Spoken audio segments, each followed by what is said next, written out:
My name is Jackie Larson. I'm a certified lifeguard and swim instructor.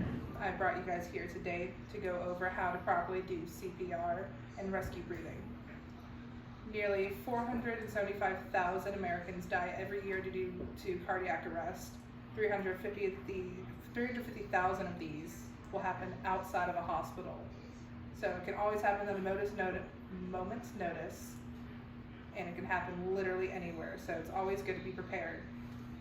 I'm going to go over all the steps that you need to take to do CPR. I know it's important because, like I said, I was a lifeguard and I was a swim instructor. I've taught many kids how to do this over the years, and now I'm going to teach you how to do it. So first thing we're going to do is we're going to come down to our helpful little CPR dummy, Mr. Care Bear Man. First thing I'm going to do with him is to check and clear the air and make sure there's nothing hazardous to him or me. If there is, I'm going to move him away from the objects and then relocate him. You're always going to have them on their back. First thing you're going to do is you're going to call for help, whether that's calling to tell someone, hey, call 911, or if you're by yourself, you're going to do it yourself. Next thing we're going to do is we are going to check to see his breathing. So what you're going to do is you're going to bring your head down to his mouth. You're going to try to feel on your face to see if any air is coming out of his airways. While you're down there, you're going to be looking to see if his chest is rising. If it's not, then we need to start CPR.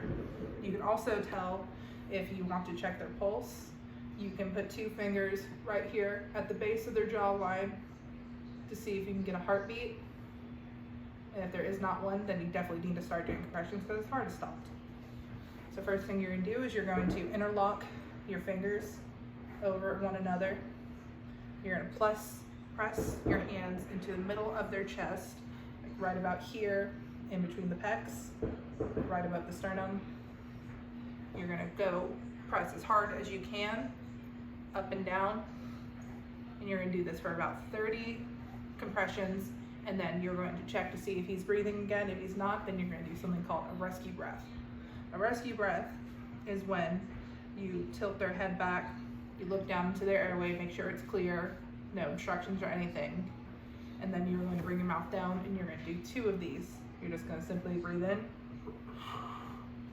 You are going to watch to see if his chest rises. If it does not, that means his airway is obstructed and you need to start over. You need to check to make sure there's nothing in his throat, and if there is, it's really gross, but you might have to shove 2 fingers down there and try to scoop out stuff. So you're going to keep on doing that, and you're going to keep on doing this until help arrives. And then as soon as that happens, you're going to make sure you know how long he's been down for, what happened. You're going to tell the paramedics everything that you were doing. Then you're going to let them take over from there. And the reason why this is so important is that way they have a detailed history of everything that was done to him, so that way they can treat him properly.